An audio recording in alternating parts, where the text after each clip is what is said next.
भागवत किसका नाम है? कृष्ण। यानी अगर भागवत धर्म कहेंगे तो किस भगवान की पूजा? कृष्ण भगवान। तो आप कृष्ण भगवान कहिए या फिर विष्णु भगवान कहिए, दोनों तो उन्हीं के अवतार थे। बोलो अवतार में क्या 100% इंसान अवतार लेता था? मतलब नहीं, विष्णु भगवान के एक अंश थे, वो पूरा 100% नहीं। इसलिए एक ही समय में एक ही भगवान के 2-3 अवतार भी हो सकते हैं। ऐसा नहीं कि कृष्ण भगवान आए तो मतलब पूरा उनका पावर ऑफ अटर्नी लेके चले आए। पावर ऑफ अटर्नी समझते हैं? उनके बदले में सब काम वही कर देता है। तो विष्णु भगवान के क्या थे? एक अंश थे। तो क्या एक ही भगवान एक समय में 2 या 3 जगह अवतार ले सकते हैं कि नहीं ले सकते? ले सकते हो। अवतार में अंश आता है, 100% आ जाएंगे तो अवतार क्या लाएगा? अवतरण क्या लाएगा ना वो? भाई आप ही आ गए हैं, वो लोग नहीं आता था। लोग बताइए तो शंकराचार्य जो थे उनके बचपन का नाम क्या था? तो क्या आगे जाके क्या बन गए? शंकराचार्य। शंकराचार्य ने कौन सा मत दिया? अद्वैतवाद। कौन सा मत? संप्रदाय बताइए कौन सा संप्रदाय? स्मृति संप्रदाय। चौथी शताब्दी में दिया इन्होंने, सातवीं शताब्दी। इस समय इस्लाम धर्म इंडिया में क्या कर रहा था? एंट्री कर रहा था। शंकराचार्य बहुत भली भांति समझ गए थे कि जिस तरह तो बौद्ध धर्म और जैन धर्म का बेहद प्रचार की वजह से वैसे ही लड़खड़ा गया था हिंदू धर्म, तो संगठित करना इनको जरूरी था। इनके मतों को चौथी शताब्दी में चुनौती दी गई। 12वीं शताब्दी में कितने तरह के मत दिए गए? 4। कितने तरह के? 4 तरह के मत दिए गए। क्या अद्वैतवाद को रहने दिया गया या अद्वैतवाद को तोड़ दिया गया? तोड़ दिया गया। कौन आए थे? माधवाचार्य। माधवाचार्य ने कौन सा दिया? द्वैतवाद। इनको मानने वाले कौन समाज थे भाई? ब्रह्म समाज। इसके बाद आए निम्बकाचार्य। निम्बकाचार्य। द्वैतवाद में इन्होंने क्या दिया? द्वैतवाद। और इनके मानने वाले कौन सा संप्रदाय? सनक संप्रदाय। सनक संप्रदाय। किसी को दिक्कत? इसके बाद आए कौन? वल्लभाचार्य ने शुद्धाद्वैतवाद। पुष्टि संप्रदाय। रामानुजाचार्य कौन सा? विशिष्टाद्वैतवाद और श्री संप्रदाय। लेकिन इन सब ये भक्ति आंदोलन 16वीं सदी में अपने कहां पर पहुंच गया? उफान पर, चरमो उत्कर्ष पर। तो हम यहीं से चलते हैं। मेन जो भक्ति आंदोलन था वहां पर, तो जो भी भक्ति थी उसे 16वीं सदी में भक्ति को कितनी भाग में बांटे? कितने भाग में? 2 भाग में। एक था निर्गुण और एक सगुण। यहां से मेन भक्ति है कौन सा? सगुण भक्ति। सगुण भक्ति में भगवान की क्या बनाई जाती है? मूर्ति। और इसमें मूर्ति नहीं बनाई जाती। सगुण भक्ति कितनी शाखाओं में गई? कौन कौन? राम भक्ति और कृष्ण भक्ति। राम भक्ति और कृष्ण भक्ति। ठीक है। निर्गुण भक्ति में किसी भगवान की मूर्ति बनाई जाती है? हाँ नहीं। तो इसमें कौन सा? संत भक्ति। एक से एक संत हैं। याद रखिएगा, आपको ये संतों से सवाल पूछेगा और कंफर्म समझिए कि एक सवाल 110% पूछना ही पूछना है उसको भक्ति आंदोलन से। तो कुछ ऐसे हिस्ट्री के चैप्टर होते हैं जो बड़े छोटे होते हैं और जिसमें आपको 100% कंफर्म रहता है कि हमें 1-2 क्वेश्चन आना ही आना है, और कुछ हिस्ट्री के चैप्टर बहुत बड़े होते हैं और कंफर्म ही नहीं रहता कि उसमें से आएगा कि नहीं आएगा। तो संत भक्ति, उसके बाद कौन सी? सूफी भक्ति। संत भक्ति बहुत बड़ी भक्ति है। इसमें आपका सबसे प्रमुख संत में गुरु नानक जी आते हैं। अब गुरु नानक देव जो थे उन्होंने अलग संप्रदाय सिख धर्म के वो पहले गुरु थे। तो सिख धर्म के पहले गुरु थे, तो उसमें कई टाइप के आपको क्या करेगा? क्वेश्चन पूछेगा। पहले गुरु, दूसरे गुरु, ये सब के बारे में क्वेश्चन पूछेगा। समझ में आया कि नहीं आया? ये बकलोल हट जाना तुम वहां से, टोपी ने उसमें से वहां गर्ल्स का सीट तो जाने दो ना उसको अंदर। बकलोल उसको कहा कि उधर से आ जाओ। लड़की लोग टाइम से आया कीजिए। असल में आधा सीढ़ियां चढ़ के वहां बैठ जाती है। बहुत ऊंचा है भाई। कई तो आधा के बाद लौट जाती है। बहुत ऊंचा है, कल से आएंगे। देखो इधर। तो हम लोग यहाँ पहले देखते हैं राम भक्ति में। राम भक्ति में 3 प्रमुख भक्त समझिए। एक रामानंद। कौन सी भाषा बोलते थे? हिंदी। रामानंद ने ही भक्ति आंदोलन को दक्षिण से कहां लाया था? उत्तर। बाकी के भक्ति आंदोलन के संत कौन सी भाषा बोलते थे? संस्कृत। तो संस्कृत बाउंस करके चल जाता है। समझ आता है संस्कृत? बहुत कम समझ में आता है। देखिए हिंदू धर्म के ज्यादातर शास्त्र, ज्यादातर के हर एक शास्त्र संस्कृत में है, लेकिन कोई उसको बहुत अच्छा से समझ नहीं पाता। एक आम पब्लिक। वही हाल इस्लाम के साथ है। इस्लाम धर्म में ज्यादा जितने भी नियम कानून है अरबी भाषा में, वो भी नहीं समझ पाता है। तो ईसाई सब ने दिमाग लगाया, कहा कि हम लोग को अंग्रेजी आता है, सब सिस्टम अंग्रेजी में कन्वर्ट मार देते हैं। उन लोग का बाइबल वगैरह ज्यादातर किसमें चलाता है? अंग्रेजी में। रियलिटी में देखेंगे तो संस्कृत में आप लोग को गिने चुने श्लोक वगैरह के मतलब पता होंगे, या तो बहुते होगा नहीं, लेकिन मतलब कम पता रहता है। तो ये रामानंद ने पकड़ लिया इस चीज को कि संस्कृत से उसको किस भाषा में उपदेश देने लगे? हाँ, हिंदी भाषा में। आज भी आप लोग को गीता के उपदेश सुनाए जाते हैं तो हिंदी में ही बताए जाते हैं कि मतलब जैसे कृष्ण भगवान से कहा गया कि मतलब हमें मार डालिए, तो उन्होंने कहा कि काम करो, सुसाइड करने जा रहा था। हमको याद नहीं आ रहा है कौन आदमी सुसाइड करने जा रहा था, अर्जुन शायद था, सुसाइड करने जा रहा था। तो उन्होंने कहा कि काम कर, तू सुसाइड मत कर, 10 आदमी की भीड़ में जाओ, अपनी खूब प्रशंसा करो। तो कहा इससे क्या होगा? मैंने तो प्रण लिया है कि मैं आत्महत्या कर लूंगा। कहा कि बेटा, कृष्ण भगवान समझे, पार्थ सुन, खुद की प्रशंसा करना भी एक तरह का क्या चीज होता है? सुसाइड ही होता है। ये कितना बड़ा ज्ञान है। और लोग आज को खुद की प्रशंसा में बहुत मजा आता है, अरे हमारी तारीफ कर, जबकि गीता में खुद की प्रशंसा किससे तुलना की गई है? सुसाइड से की गई है। समझे? आत्महत्या से। तो यही बतवा अगर हम आपको संस्कृत में बोलते तो क्या समझ में आता? छोड़िए ना, हमरा खुद ना बुझाता तो हम आपको बताते कौन सी। नहीं समझ, बहुत टफ भाषा हो जाती है संस्कृत। समझ में नहीं आ गया? तो रामानंद ने इस चीज को समझ लिए थे, तो वो संस्कृत से उपदेशों को किसमें देते थे? हाँ, हिंदी में देते थे। इसके बाद दूसरे भक्ति इसमें आए थे आपके, सबसे फेमस थे तुलसीदास। कौन से ना? तुलसीदास। इसमें तुलसीदास से 2 क्वेश्चन पूछता है। तुलसीदास की प्रमुख रचना सबसे फेमस जो है, तुलसीदास की सबसे प्रमुख रचना कौन सी है?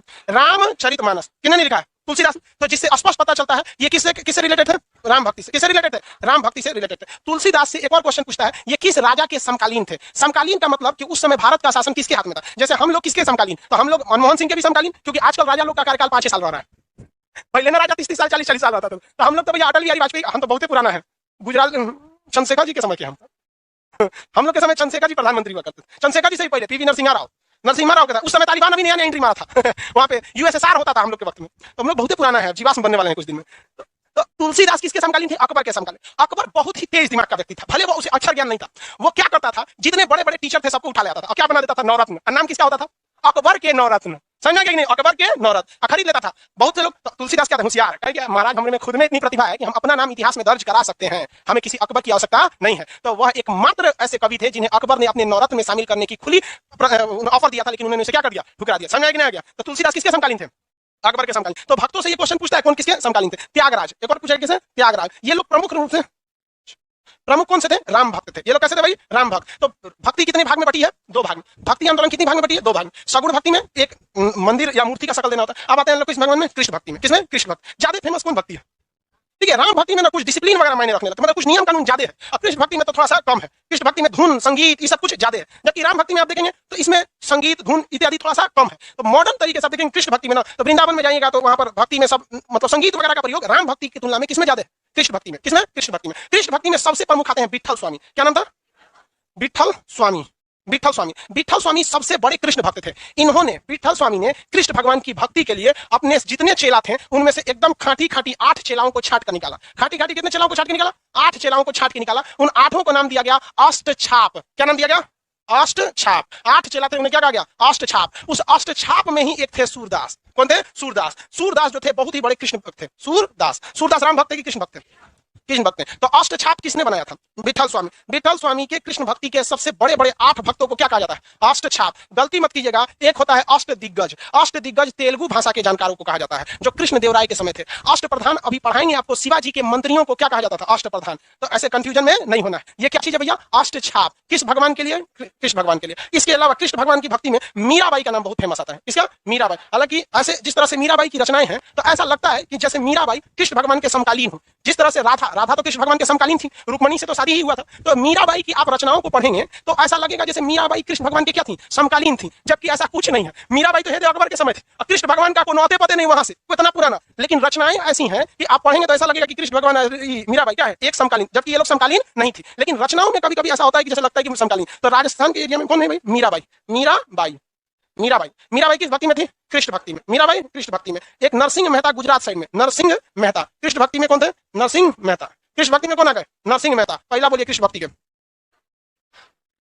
विठल स्वामी। विठल स्वामी के 8 शिष्यों को क्या गया? अष्टछाप। क्या कहा गया? अष्टछाप में सबसे प्रमुख सूरदास। सबसे प्रमुख कृष्ण भक्ति की महिला गुजरात में कौन थे? नरसिंह मेहता। हाँ, नरसिंह मेहता। ये याद रखिएगा क्योंकि गांधी जी नरसिंह मेहता के बहुत ही ज्यादा, गांधी जी उनके श्लोकों को पढ़ा करते हैं। वैष्णव जन तो तेरे कहिए, ये उनकी भक्ति थी। तो ये नरसिंह मेहता से सबसे ज्यादा गांधी जी किस भक्त से प्रभावित थे?